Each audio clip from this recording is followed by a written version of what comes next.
안녕하세요. 박진영의 마키아벨리 시작하겠습니다. 오늘은 정통 보수의 아이콘 변희재 대표님 모셨습니다. 안녕하십니까? 네, 안녕하십니까? 네. 원래 저희가 변희재 대표님 호를 백봉으로 붙여드리셨는데 오늘 백봉 광고가 없어서 그냥 정통 보수로 제가 소개했습니다. 4번 광고를 마치고 우리는 네. 백봉 농장 가서 콘서트까지 다 마치고 네. 1차 광고를 네. 광고가 성공했다. 아, 네. 그래서 이제 술김 광고로 술김 광고.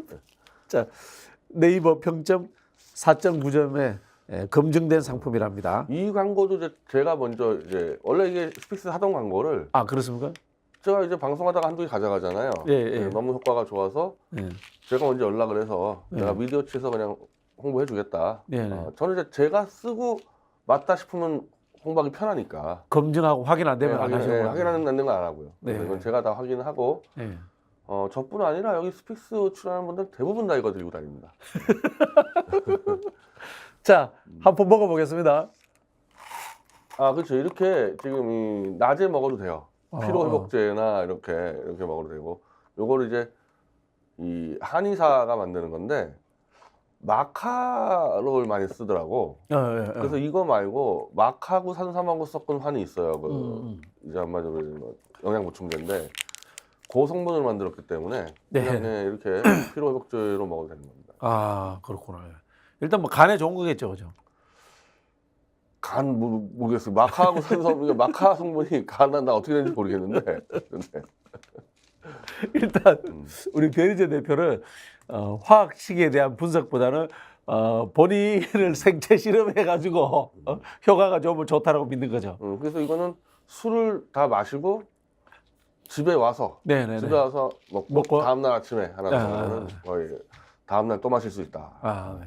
근데 제가 지난 방송 때처럼 그랬는데 저는 백봉하고 이제 이것도 그냥 계속 먹으면요 그냥 한 번에 깨고 끝나는 그런 그 약약 같은 제품이 아니라 이게 거의 네네. 보약이잖아요. 예, 그렇죠. 네. 그러다 보니까 이제 저는 아예 술이 안 취하는 상황까지 가버렸어요. 큰일 났어. 백봉과 두 개를 보유가니까 아예 술이 안 취해서 사실은 참 건강 보조식품 먹을 나이가 됐다 이런 뜻입니다. 참 씁쓸한 이야기이기도 합니다. 자, 오늘은 이 태블릿 PC 이야기를 좀 해보고요. 그리고 또 최근에 급발진으로서 보수 유튜버에서 스타가 되고 있는 원희룡 장관을 우리 한동훈 장관하고 비교하면서 한번 분석해 보려고 합니다. 장시호 태블릿이 그 제2의 태블릿이잖아요, 그죠? 이게 법원에서 결국은 돌려줘라 최서원한테 이렇게 판결이 났습니다. 제가 먼저 이 소송의 의미가 최서원이 이제 재판이 다 끝났습니다. 그러면 네네. 돌려줘야 돼요 원래는. 이거 민사잖아요. 형사. 형사입니까? 이 재판은 민사인데 네네. 최서원의 형사 사건이 끝나서 지금 감옥에 있잖아요. 네네네. 대법원까지 이제 가가지고. 아니 태블릿을 돌려달라고 한 건 민사잖아요. 민사가 되는 건데 네네네. 원래 민사까지 갈 것도 없이 재판 끝났으면 달라면 줘야 되는데 네네. 안 주니까 이제 소송까지 간 거거든요. 근데 그럼 소송 당사자가 누구냐? 이제 국가가 되는 거고 네네. 국가에 대한 소송은 법무장관이 수행하게 되어 있습니다. 네네. 그러니까 최서원과 한동훈이 붙은 재판이에요. 이건 한동훈이 당사자인 재판인 겁니다. 이게. 자, 그러면 시작부터 질문을 다시 들어가 볼게요. 최서원은 원래 이게 내게 아니다 그랬거든요. 제2의 태블릿, 뭐 제1 태블릿도 그렇고 둘 다 내게 아니다 이렇게 했는데 내 것이 아닌데 민사로서 반환 소송을 했어요. 왜 반환 소송을 한 거죠? 이게 의외로 오해를 살 이유가 있어서 저희가 재판 들어갈 때 정확하게 변호사가 기자회견을 하고 들어갔는데 네네.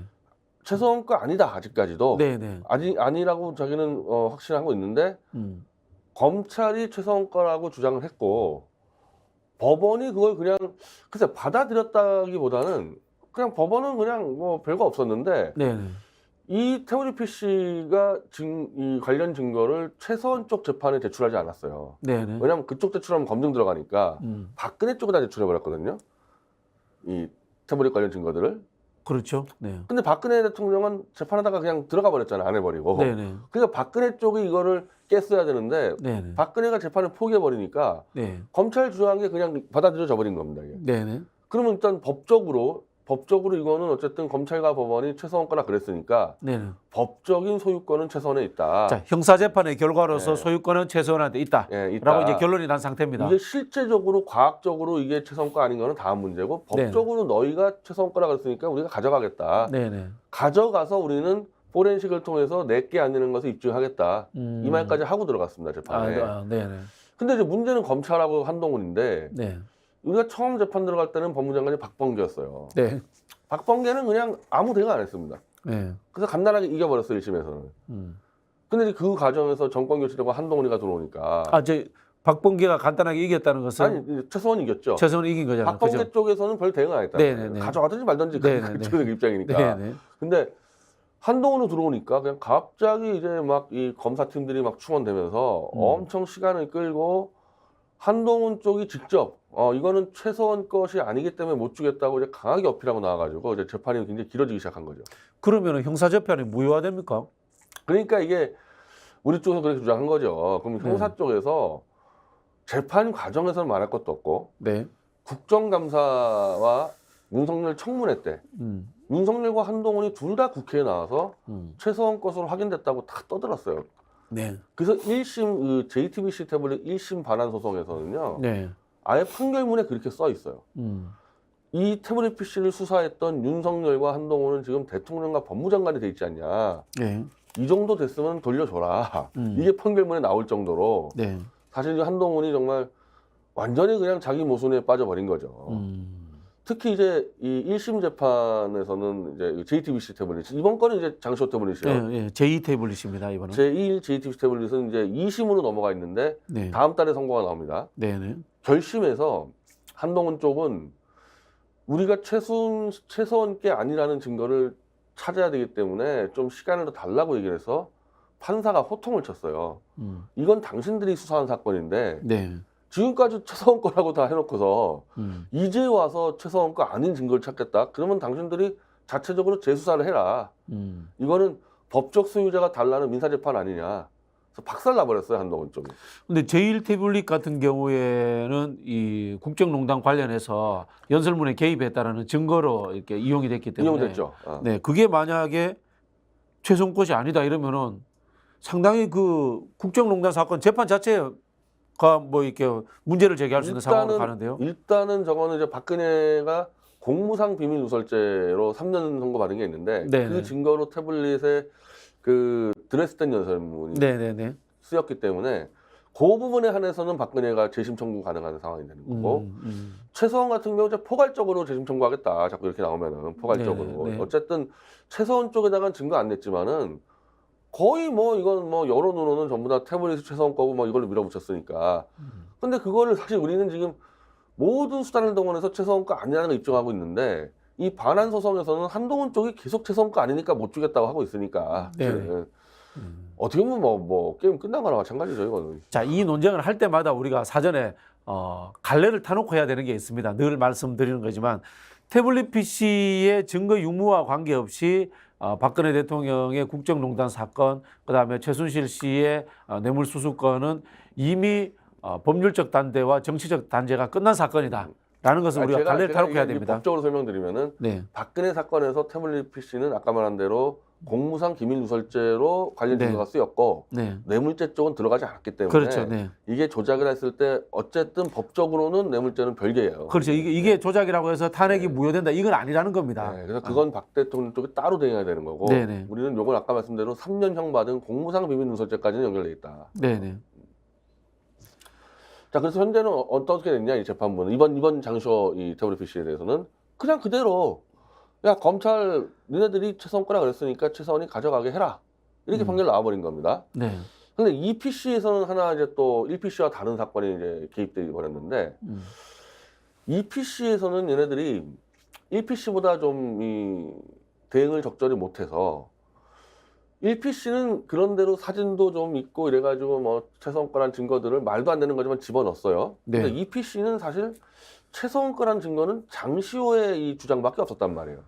그렇죠. 이제 장시호가 최소한한테 받았다는 거잖아요. 가져왔다 지가 최소한 집에서. 네. 청소하면서. 이거 말고는 내부를 봐도 증거가 하나도 없어요. 네. 그러니까 장시호의 진술에 100% 의존했고 그 장시호하고 이거를 이 수사하고 짜맞춘 사람은 한동훈이란 말이에요. 네네. 그 당시 특검 수사팀에 그 당시는 발표 안 했는데 이게 나중에 이제 한동훈이를 막 이 조중동에서 띄우려다 보니까 네. 뭐 장시호와 뭐 오빠 사이였고 장시호한테 아이스크림을 나눠 먹고 이게 다 드러나 버려가지고 네. 이거 장시호 때문에 당연히 한동훈이 했겠구나. 그래서 제가 한동훈한테 고문까지 쐈어요. 이 네. 언론 보도 볼 때는 지금 당신이 장시호 한 것 같은데 어떠냐 했더니 답변 안 했기 때문에 우리는 뭐 그대로 가는 겁니다. 자, 그랬을 때 최서원이 이 태블릿 PC를 달라 그랬을 때 이 한동훈 쪽 어떻게 했냐면은 장시호 말을 또 인용하면서 장시호 말로는 당신이 태블릿 PC 그냥 장시호 네가 가지라 그랬다며 네. 이렇게 했다는 거예요. 네. 이것도 장시호 말이에요. 그렇죠. 그러면 이제 태블릿 PC를 가져가야 되는 최서원 쪽은 그 장시호의 말이 거짓말이라는 걸 이제 입증해야 되지 않습니까? 네. 그래서 어떻게 했냐면은 장시호가 한동훈과 짜맞춘 모든 말에 100% 거짓말이라는 것을 우리가 다 입증을 했어요. 그건 어떻게 가능했냐면 태블릿 PC가 누구 건지를 알려면 판사가 그런 거야. 내용물을 봐야 될 거 아니냐, 누구 건지 알려면은. 네네. 최서원은 내 거니까 가져가겠다 그러고 그 한동훈 쪽은 최서원 거 아니니까 못 주겠다는 거니까 내용물을 복사해서 양쪽에 나눠줍니다. 우리 쪽도 갖고 한동훈 쪽도 갖고. 네. 우리 쪽의 내용물을 딱 보니까 우리는 이 사이버 포렌식 학회랑 포렌식을 쫙 해가지고 네. 그 당시 이 태블릿 사용 기록을 다 파악을 했잖아요. 그 과학적으로 남은 기록과 장시호의 주장이 하나도 맞는 게 없는 겁니다. 아. 다 틀려요, 다 틀려. 네네. 입수 날짜, 뭐 개통 날짜 다 틀렸으니까 네네. 그걸 우리 제출하면서 장시호 말하고 다 다르지 않냐. 네네. 이렇게 해서 이걸 재판부가 다 인정했습니다. 장시호의 말을 믿을 수 없다. 다 틀렸다. 그래서 가져가라 했는데 이건 더 큰 문제가 생긴 게 그러면은 애초에 이게 특검이 발표할 때 장시호의 말만 듣고 발표했는데 현재 이 재판부에서 장시호의 말은 다 거짓말이다. 그러면 태블릿 PC가 증거로서의 효용성이 없었다라고 없었다는 증명되는 거죠. 거잖아요. 완전히 그죠? 이거는 없었고 네. 이게 한 걸음 더 나가면은 수사를 한동훈이 했으니까 네. 한마디로 한동훈과 장시호가 말을 조작해서 짜맞췄다는 얘기잖아요. 근데 두 사람이 그 이 태블릿 PC 두 번째 태블릿 PC를 가지고 이렇게 하는 과정들에 뭐 어떤 장시호 관련된 뭐 폴리바겐이라든가 이런 게 있었을 가능성이 있는가요? 그 당시 이제 언론 보도를 쭉 보면 네. 장시호가 특검의 복덩이라는 기사가 뭐 수백 건 쏟아집니다. 네, 그래서 네. 장시호가 다 불었다. 음. 심지어 이 태블릿과 관련 없는 난 이것도 다 거짓말이라고 봐요. 최서원이 장시호한테 너 박근혜 지금 삼성동 집에 가서 돈 그 3억 있는 거 가져다 써 이랬다는 거예요. 이거 장시호가 한동훈한테 한 얘기예요. 네네네. 이게 박근혜 이 유죄 증거로 썼습니다. 장시호의 발언이. 네네. 근데 그러면은 특검이 압수수색했을 거 아닙니까 박근혜 집에서. 박근혜 집에서 현찰 하나도 안 나왔어요. 네네. 그러니까 이런 이 박근혜를 처벌하기 위해서 등등의 장시호의 위증은 어마하게 많다 이겁니다 이게. 그래서 그때 그 당시 기억을 반추해 보면은 이제 정보지 수준의 이야기입니다. 정유라가 아니고 알고 보면 장시호가 박근혜의 숨겨놓은 딸이 아닌가 뭐 이런 이야기까지 돌았어요 그때. 뭐 별 얘기 다 나왔었죠. 네. 그러니까 그 정도로 장시호는 특검이 원하는 대로 다 있는 맘 없는 해줬기 때문에 네. 장시호는 뇌물 횡령죄로 걸렸습니다. 네네. 그 동계 그 영재 육성센터 삼성한테 16억 받은 걸 네네. 뇌물죄 공동정범으로 인정이 됐고 그 돈을 또 횡령을 했어요 장시호가. 네네. 근데도 장시호는 2년밖에 안 살았어요. 그러니까 완벽하게 봐준 거죠. 네. 뭐 저는 감히 얘기했으면 장시호가 한동훈이 원하는 대로 위증을 다 해줬기 때문에 형량을 거래한 이거는 폴리바겐도 아니에요. 그냥 네. 사기꾼들이야 사기꾼들 이거는. 폴리바겐도 아니에요 정상적인 것도. 참 재밌는 사람들이야 생각해 보면은. 그래서 이제 이 장시호가 법정 나가서 한 태블릿 관련 증언이 전부 다 현재 1심 재판부에서 거짓말로 인정됐기 때문에 네. 제가 제3자 입장에서 다음 주에 장시호를 위증죄로 고발 들어갑니다. 네. 현재 장시호는 미국에 도망가 있어요. 네. 이 또 보면요 우리가 오해하는 측면이 있는데요. 장시호가 태블릿 PC를 받았다는 게 2016년 10월 26일이에요. 이때가 언젠가 하면은 이미 최순실 이야기가 제법 언론에 나오고 민주당 쪽 국회의원들이 최순실을 터뜨리고 다닐 때입니다. 11월 달에 국정조사가 들어가잖아요. 12월 달에 특검이 들어가고 탄핵 들어가고 합니다. 그런 과정이기 때문에 상식적으로 생각을 해봐도 이미 최순실이 내 이름이 언론에 막 공개되어 가지고 검찰도 조사가 들어오고 이럴 상황이다. 거기에서 증거물이 될 만한 태블릿 PC를 장시호한테 준다? 저 같으면 그냥 어디 한강에 버렸을 것 같은데요. 그러니까 최소원 집에 있는 그 데스크 PC가 있어요. 네네. 데스크 PC를 다 분해해가지고 버렸어요. 네. 근데 태블릿 PC만 들고 있으라는 얘기야, 이게. 네네. 앞뒤가 하나도 안 맞는 부분이 있고, 네. 또 아까 10월 26일이라 그랬지 않습니까? 그럼 JTBC 보도 이후인데, 네네.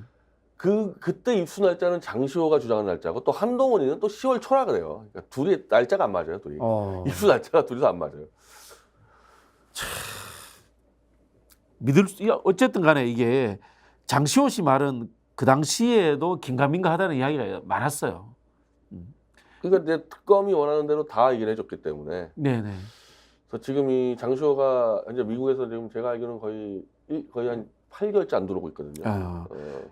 장시호 씨의 이제 건강 상태는 별 문제가 없는데 그 당시에 장시호 씨가 이 조사받을 때 보면은 뭔가 건강 상태에 대한 의심도 나오고 별별 이야기가 다 있었습니다. 그냥 뭐 근데 제가 알기로는 뭐 건강 상태 전혀 문제 없고 그때 윤석열 대통령 되니까 뭐 윤석열 대통령님 뭐 축하드립니다 뭐 이런 글도 쓰고 페이스북에. 네네. 그리고 제가 이 장시호 태블릿 조작건을 제기했을 때 장시호가 페이스북에다가 막 횡설수설하면서 네. 한동훈하고 똑같이 네네. 당신 뭐 걸 수 있냐 그러더라고요 페북에. 그래서 나는 내 물리적 목숨을 걸 거다. 너도 네 모가지 걸어라. 그 다음부터 도망가고 안 나타나고 있습니다. 자, 알겠습니다. 우리 지금 그 기사를 보면 연합뉴스의 보도에 대해서도 우리 변희재 대표께서 문제를 제기하셨어요. 그러니까 이게 지금 아까 말씀드린 대로 처음에 야 이건 도대체 최서원 거라고 너희들이 인정하는 거냐 막 이렇게 복잡하게 꼬인단 말이에요. 이 반환 소송이. 그래서 재판부가 이례적으로 원래 판결문은 길어요. 엄청 길어요 판결문이. 근데 이거를 원래 요약해서 읽어준단 말이에요. 이 선고할 때는. 근데 재판부가 이번에는 요약해서 읽어주는 정도를 넘어서 기자들한테 브리핑을 했어. 이런 오해가 나오면 안 된다 그래서 재판부가 최서원 거니까 가져가라는 것은 최서원 거라고 인정되는 게 아니고 특검이 니네들이 최서원 거라 그랬으니까 형사재판 결과에 의해서 네, 그래서 이걸 계속 붙여준 거예요. 특검이 그렇게 주장했기 때문에 연합뉴스는 그 얘기를 싹 빼고 판사가 불러준 내용을 싹 빼고 이번 재판으로 최서원 걸로 입증이 되었다. 완전히 왜곡 날짜 보도를 해버린 겁니다. 그러니까 판사가 그렇게 보도할까봐 브리핑 해줬는데 제가 서영호 부장판사의 브리핑 내용하고 판결문 내용을 이 부분에 되는 걸 읽어드릴게요. 판결문 내용이 어떻게 되냐면 위 인정사실 갈로 쳐서 특검의 수사 발표에 의하면이라고 되어 있습니다. 그래서 서영호 부장판사가 어떻게 브리핑을 하냐면 일단은 특검 발표에 의하면 원고는 태블릿을 직접 구입해서 사용하는 소유자였다는 취지였기 때문에 원고한테는 소유권자 지위에서 반환 소송을 청구할 권리가 있다. 이렇게 되어 있습니다. 간단하죠, 그죠? 특검 수사에 의하면은 최서원 것이다. 거기에 근거해서 우리는 최서원한테 돌려준다라고 이야기를 했다는 겁니다. 참 연합뿐 아니라 거기 기자가 한 2, 30명 왔거든요. 네. 대부분 이런 식으로 기사 써서 우리가 볼 때는 판결에서 질 게 뻔하니까 미리 한동훈 쪽이 손을 쓴 거 아니냐 그렇게 의심을 하고 한동훈은 이날 원래는 법무부에 나오면 도어스태핑에서 기자들이 물어보려고 그랬는데 이날 일찌감치 목포로 도망을 갑니다. 목포는 왜 갔대요? 현대 사모중공업이라고 목포에 조선소 있는데 거기 가서 외국인 근로자 필요성을 알아본다고. 아니 뭐 저기 노동부 장관도 아니고 법무부 장관이 거기를 왜 가요, 근데? 외국인 노동자니까 뭐 출입국 관리소 관리는 합니다만은 이민 정책을 쓰긴 쓰는데 그 이민 정책을 쓴다 해도 아까 말한 대로 외국인 노동자 실태 조사라는 것은 당연히 노동부 장관이 해야 되는 거고 법무부 장관은 거기에 대한 법률적 판단만 하면 되는 거거든요. 법무부 장관은 출입국 관리사무소 가야지. 현장 가서 공장 가가지고 노동자 조사한다는 것 자체가 말이 안 되는데 조선소 가면 쓰는 철모 쓰고 왔다 갔다 하고 있는 거야. 이 재판이 벌어지고 있는데. 그리고 아까 말한 이 재판의 당사자 법무장관은. 그리고 만약에 정말 이 외국인 노동자 이 문제를 보려면요. 여기 수도권 공장도 천재예요. 갈 때. 그걸 꼭 목포로 가서 1박 2일 동안 있습니다. 목포에. 요즘 목포에 제가 얼마나 자주 갑니까? 이 손혜원 씨 목포 르네상스 지원하려고. 2시간 반이면 가요. KTX 타고. 그럼 별 연관도 없는 장관이 목포 가서 1박 2일을 있으면서 제 단골 식당까지 거기 가서 또 먹고 다음 날까지 목포에 있는 거예요. 단골 식당 혹시 그 꼬막 비빔밥 하는 데 아니에요? 제가 아는 어문당이라고 어문당, 예, 맞아요. 어문당이라고 생선구이집인데 목포에 예. 거기까지 가서 그러니까 아니 법무장관이 목포 가서 왜 생선구이까지 처먹고 있냐고 그리고 갖다 저기 빨리 뭐야 올라오면 되지. 메시지가 재밌어요. 가수 이난영의 도시에 오는 게 꿈이었다. 아니 그 꿈을 왜 하필이면 재판 나오는 그날 잡냐고 그 꿈을. 그래서 1박 2일 동안 있다 보니까 이게 월요일 날 판결 나왔거든요. 월화 동안 도어스태핑 못한 거예요. 이게 기자들이. 변희재 대표님 추측은 한동훈이 기자들의 질문을 피하기 위해서 목포로 도망갔죠. 그리고 이제 더 웃긴 건요. 이미 5월 달에요. 한동훈은 제주도 스키를 잡혀요. 이번 주에. 네네. 그래서 금요일 날 또 제주도를 갑니다. 네. 이건 일찌감 잡힌 거야. 아니 그러면은 한 주에 목포를 월화 갔다 오고 금요일 날 토요일 날 또 제주도 갔다 오고 무슨 뭐 법무장관이 이게 지방을 출신 아닙니까 이거. 네네. 그 기자들 도어 스태핑 때문에 그때 송영길 대표가 질렀을 때 그 한동훈이가 답변해서 폭발한 거 아닙니까? 네. 이거를 물어보면요, 진짜 만약에 이 재판 결과 어떻게 나가면 한동훈은요 최소한 건지 아닌 건지 이게 이 답변 자체가 애매할 수밖에 없잖아요. 한동훈은 지난번에 그 송영길 대표 발언 이후에 이게 이슈가 됐잖아요. 태블릿 이슈가 이슈가 됐으니까 그 이슈 만드는 것 자체를 피하겠다는 생각이네요, 그죠? 피하는 것도 있고 아까 말한 대로 이거는 제가 패소했어요. 네네. 재판에서. 네네. 그럼 기자들이 아니 지금 최소한 게 아니어서 못 준단 말입니까? 이렇게 물어봤을 때 네네. 어떻게 답변하겠어 한동훈이가? 이건 도망가는 수밖에 없는 거거든요. 그래서 네네. 부랴부랴 1박 2일 목포 출장으로 도망간 거고 우리가 이제 뒤에 원희룡 때 얘기했지만은 이 보수 변절자 놈들 다 내가 아는 사람들이야 이거. 네. 한동훈 만세 보는 놈들 다 아는 놈들인데 한동훈이 무슨 뭐 법에 뭐 법을 지키는 투사고 화신이고 지 재판 증거도 답변 못해서 도망가는 수준의 놈을 가지고 보수 변절자 놈들이 만세 부르잖아요. 네. 한동훈의 정체는 쫄보 겁쟁이다. 도망다니는 놈이다.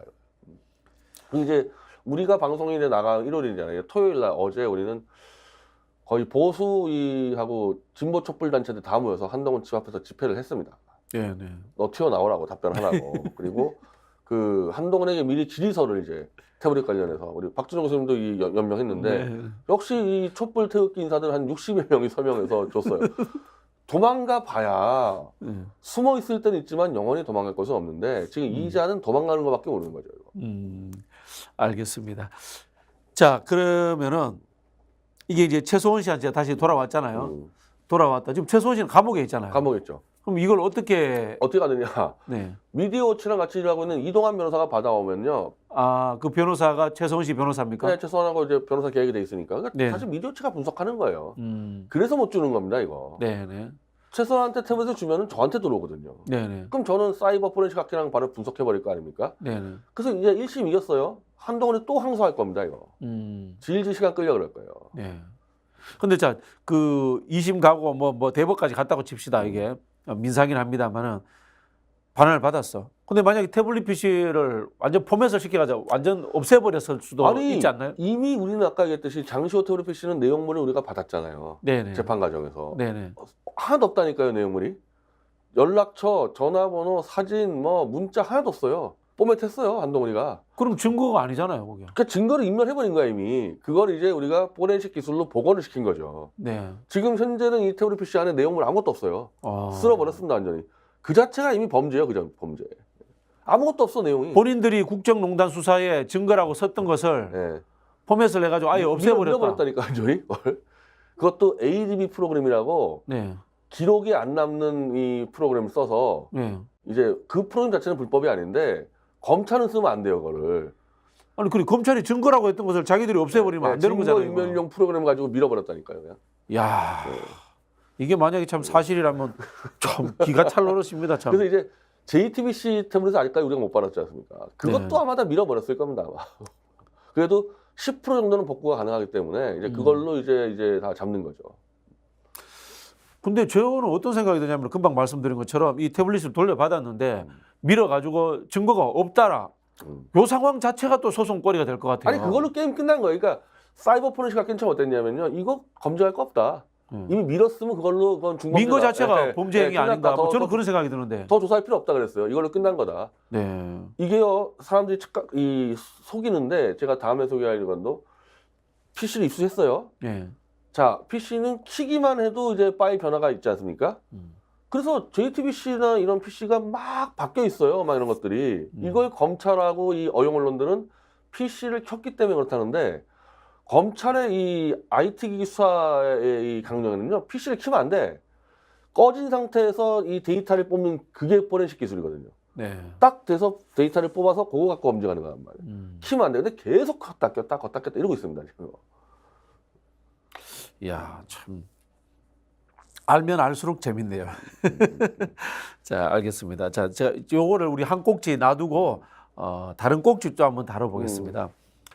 한동훈의 새로운 라이벌로 이제 등장하고 있는 이제 한동훈이가 이제 계속 어찌 보면은 도망 다니고 네, 목포로 도망간 한동훈. 그리고 이제 보수는 이 네. 태블릿 조작은 다 알아요. 네, 네. 그러니까 제가 이번에 책을 쓴 게 네 번째 책입니다. 태블릿. 네, 네. 이번 네 번째 책은 거의 다 촛불이 샀는데 네. 그 전에 세 번째 책은 다 태극기가 샀어요. 네, 네. 그래서 보수 인사들은 다 알아요. 태블릿 조작을.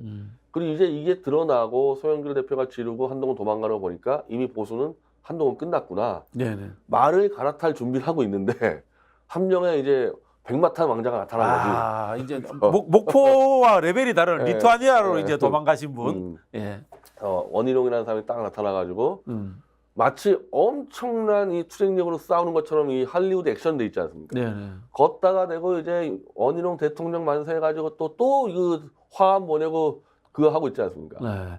자, 우리 변희재 대표님이 보시길래 이 보수에서 좋아하는 열광의 강도가 한동훈이 세다, 원희룡이 세다. 아니 근데 원희룡은 이제 원희룡은 예, 시작 단계. 보수의 정치를 네. 2000년 초반부터 했기 때문에 다 알아요. 원희룡의 정체를. 네, 네. 원희룡은 한동훈은 잘 모르고 만세 불렀는데 네. 원희룡 정체 다 알고 있습니다. 보수는. 네. 보수가 아니에요. 뭐, 원희룡은. 늘 기회를 노리는 그렇죠. 분이죠. 네. 근데 지금 이제 할리우드 액션에 잠깐 속은 건데 네. 그 할리우드 액션이라는 것도 난 보수도 알 사람도 안다고 봐요. 이게 마치 김건희를 위해서 엄청 싸우는 것처럼 얘기했지만 실제로는 자기가 도망간 거거든. 모든 이 쓸데없는 말을 다 빼고 원희룡이 지금 주장하는 걸 보면은 나는 모르겠다. 김건희 쪽이 개입한 사실은 나는 모르겠다. 내 취임하기 전에 이미 인수위 때부터 해왔고 네. 결국 이 안 바뀐 안은 내가 취임한 지 뭐 4일 만에 올라와서 난 뭐 김건희가 모르겠고 김건희가 따인 줄 몰랐다. 이게 제일 세게 얘기하고 있는 거예요. 네. 요걸 어떻게 표현시켰냐면 원희룡이 김건희를 악마하는 거를 난 참을 수 없다 해서 마치 김건희를 위하는 것처럼 얘기하지만은 실제로 나는 김건희가 개입한 거 나 모르겠다. 나는 법적으로 빠져나가겠다. 모르겠다 이거지 그 말은. 나는 법적으로 빠져나가겠다. 혹시 나 모르게 개입했을지는 모르지만 나는 모른다예요. 원희룡도 검사 출신입니다. 네네. 일단 머리 그렇게 쓰고 왔고요. 두 번째는 뭐야? 이거 안 하겠다는 거잖아요. 네네. 이게 나중에 특검으로 갔다 하면요. 이 문제가 불거졌을 때 주무장관은 무조건 사업을 멈춰야 되는 겁니다. 그렇죠? 네. 밀고 간다?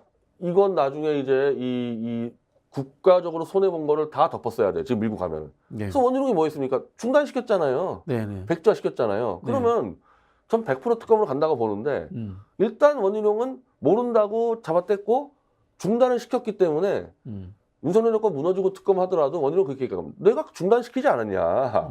그래서 지금 국고손실 막은 거 아니냐. 이거예요. 원희룡이 한 거는. 근데 이제 원희룡이 지금 자의적으로 중단하는 것은 직권남용에 해당될 수는 있어요. 직권남용에 해당될 수는 있는데 변희재 대표님이 이야기하신 것처럼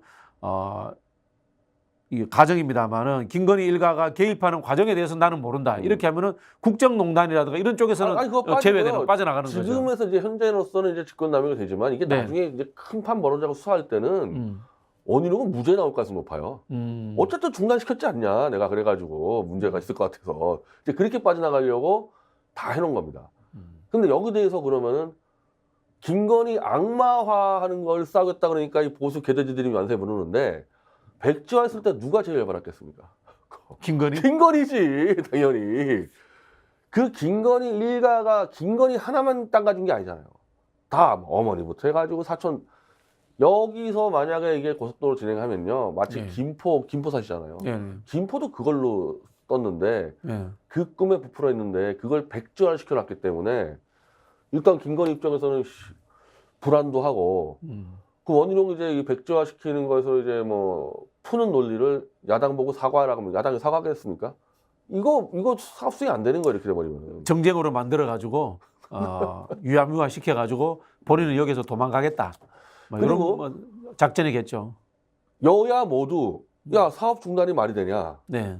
지금까지 쓴 돈이 있는데 네. 그리고 그거를 보고 또 투자하는 사람도 있는데 이거 끝장나는 거거든요. 네. 진행을 해야죠 어쩔 수 없이. 근데 원희룡이 좀 틀어 막아버렸어.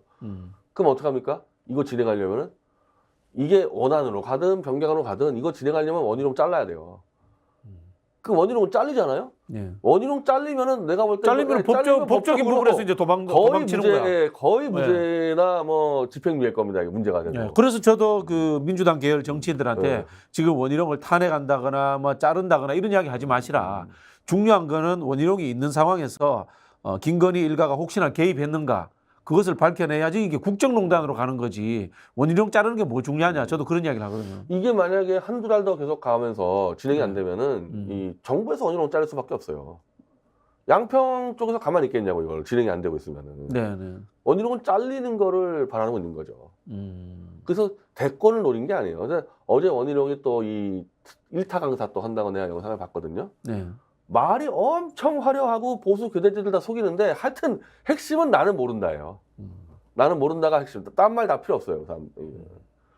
그래서 이제 원희룡이 리투아니아로 가는 이유는 저는 뭐냐 호출당했다고 봐요. 아니 근데 생각을 해보면은 그 영상을 어디서 찍었어요?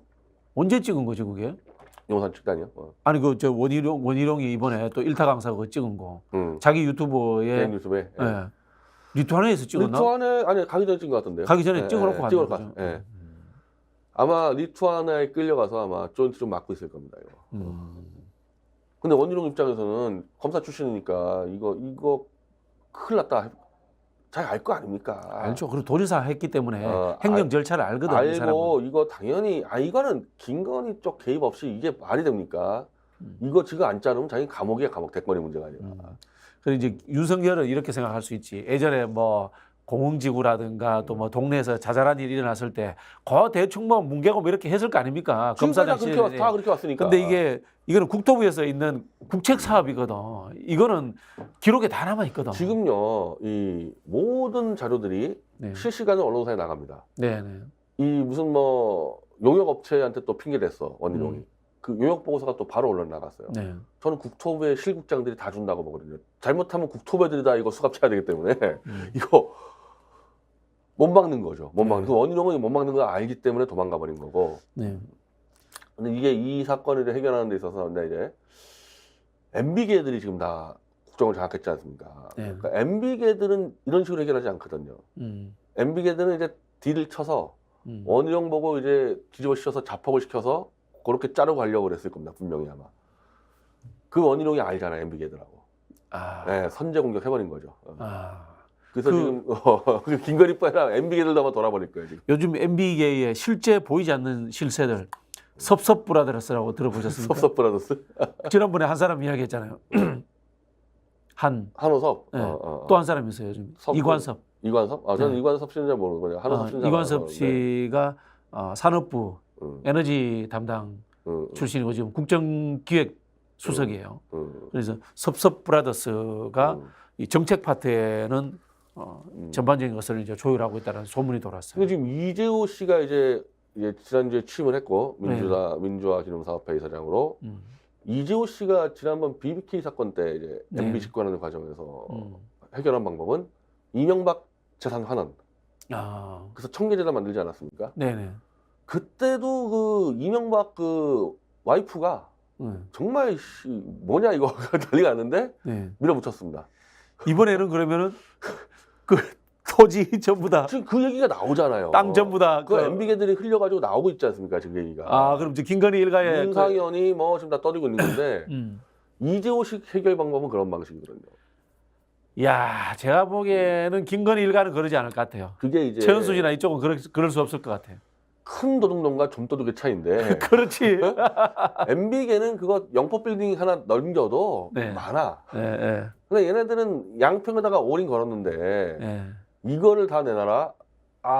까만 이재호 MB계하고 이제 이 무당 김건희하고 한 따까리 붙어야지 그러면 이게 근데 MB계들하고 비교하면은 정말 수준이 차이 나요. 이게 수준이 뭡니까? 그 뭐 휴게소 이야기도 나오고 도로에 땅 투기하고 이런 수준이나 MB계는 글로벌한 사람들이에요.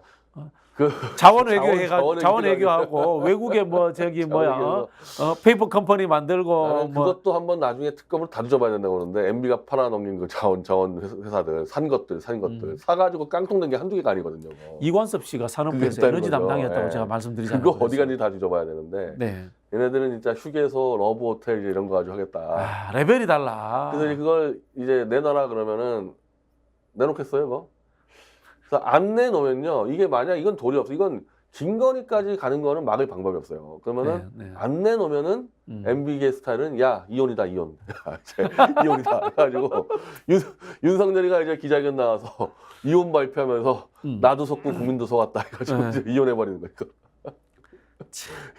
나도 속고 국민대 속았다. 그 얘기 참 박근혜 대통령이 했던 말이죠. 네, 그거 써먹어야죠. 뭐. 박근혜 대통령이 최소원 씨하고 이혼할 수는 없었으니까. 그런데 참 여기는 이혼 카드가 있어요. 이혼 카드가 있네 이혼 진짜. 카드가 있어요. 야, 아니 누가 봐도 그 둘이 뭐 사랑하는 사이는 아니잖아요. 그럼 이혼하면은 근데 이제 이혼하다가 이제 그냥 김건희가 폭탄 몇 개 날리면 가는 수가 있지. 이혼 잘못하다가. 그럼 위장 이혼? 위장이혼 하려면 김건희하고 거래가 돼야 되는데 네. 이게 이 정치권 거래라는 게 뭐 계약서가 있습니까 이게? 믿을 수가 있겠어요 이게? 근데 뭐 어떻게 보면은 서로 약점을 쥐고 있기 때문에 공멸하지 않으려면은 자 우리 위장 이혼이라도 하자 이렇게 할 수도 있지 그러니까 않을까요? 저는 이제 김건희가 이 윤석열 죽이는 카드를 뭐 얼마나 많이 갖고 있겠어요. 그렇죠. 참 기가 찹니다. 상황 자체가 기가 이 차는. 상황은 그러니까 원희룡이가 머리가 얼마나 빠른 사람입니까? 도망가는 거 말고 답이 없어요 여기서는. 제일 빨리 도망쳤잖아요 지금. 네. 결국은 원희룡 입장에서는 이제 두 가지 카드를 잡은 거네. 법률적으로 도망가는 거 하나를 잡은 거고 또 하나는 검찰 독재가 이어진다고 봤을 때 자기는 윤석열의 후계자 반열에 오르는 거네요. 왜냐하면은 이 김건희 윤석열 일가와 약점을 공유하는 사이가 돼버렸어요 이제. 원희룡은요 몇 개 쥐고 있을 겁니다. 대세가 이제 윤석열을 불리하다 그러면요 그거 까버릴 겁니다 아마. 그래서 내가 확인해 보니까 나도 모르게 김건희 일파가 개입했다. 이거 터뜨릴 겁니다 원희룡. 그리고 역으로 윤석열이 이걸 어떻든 밟아가지고 잘 진행해서 가면은 나는 김건희 일가의 문제점들을 해결해 준 사람. 그렇게 되는 거고. 이렇게 될 수 네. 있는 거고. 어떻게 보면은 정말 이 신의 한수를 둔 거예요 원희룡은. 그렇네요. 어느 쪽이 가도 살 수 있게까지 만들어놨죠. 네. 근데 이 법률적 책임에서 직권남용까지는 나중에 져야 될 거예요. 어떻게 보면은. 직권남용은 원래 그 네. 윤석열 일당만 직권남용 사람 구속시켰지. 직권남용은 그냥 집행유예나 벌금이에요. 그렇죠. 그리고 어쨌든 이게 이 혈세 낭비를 막았다는 워낙 큰 게 있기 때문에 네네. 직권남용은 거의 처벌 안 받을 겁니다. 저는 이때 어떤 생각이 드냐면요. 전두환 때 노태우하고 장세동 생각이 나. 비유하자면은 전두환은 윤석열이고 노태우는 원희룡이고 장세동은 한동훈이고 이런 느낌이 들어요. 좀 그런 느낌 들지 않습니까? 아 근데 그래도 그쪽 사람들은 이 네. 군인끼리 이제 서로 의리? 원팀이라는 의식을 갖고 있었고 네. 지금 한동훈하고 윤석열 하는 건 원팀이 아니에요 이거는. 완전히 따로 놀고 있습니다. 이거. 아니 이제 제가 생각했던 건 이런 거지. 전두환이 속내로서는 노태우보다 장세동을 더 믿었을 거 아니에요. 장세동이 오랫동안 자기 밑에 참모로서 일을 했고 이랬지만은 결국은 장세동한테 못 주고 노태우한테 준 거잖아.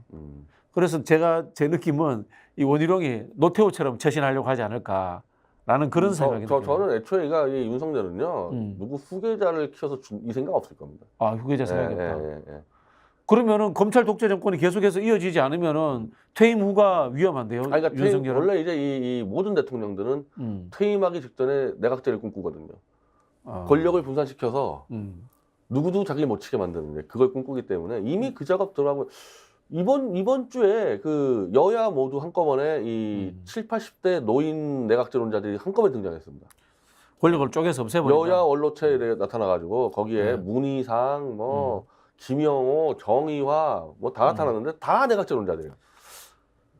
힘들어요. 아니 근데 지금 이거 나타난 이유는 뭐냐면 이 사람들이 이제 한타까지 붙지 않습니까 이 문제로 여야가 어쨌든 피투성이 될 거야. 네네. 그때 이제 둘러싸서 한마디로 까마귀들 그거 주워 먹을 이제 까마귀들 언론으로서 이제 중재한다고 들어가서 먹으려는 까마귀들. 꼭 내각제까지 안 가더라도 저는 이제 늙은 까마귀다라 그러는데 여야가 쫙 섰어요.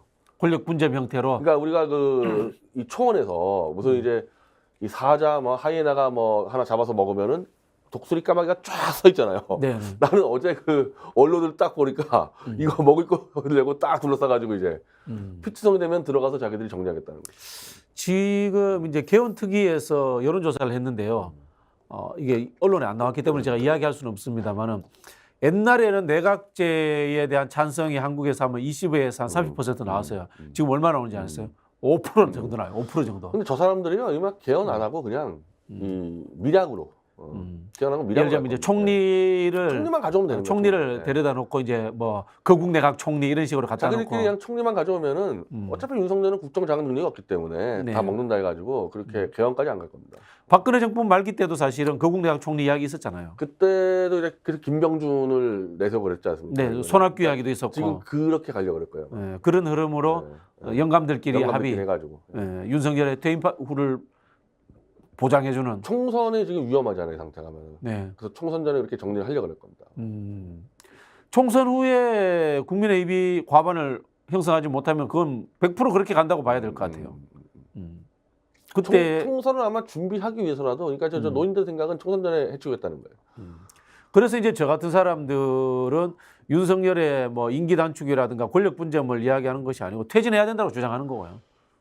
퇴진을 못 시키면요, 그 늙은 까마귀 떼들이 이거는 정말 윤석열은 어쨌든 뭐 사기쳐서라도 투표로 당선됐는데 네네. 이 늙은 노인들은 그냥 권력 뺏어가는 거예요. 그냥 이거는 아무런 국민적 그 동의 없이 그냥 가져가 버리는 거예요. 이거. 네.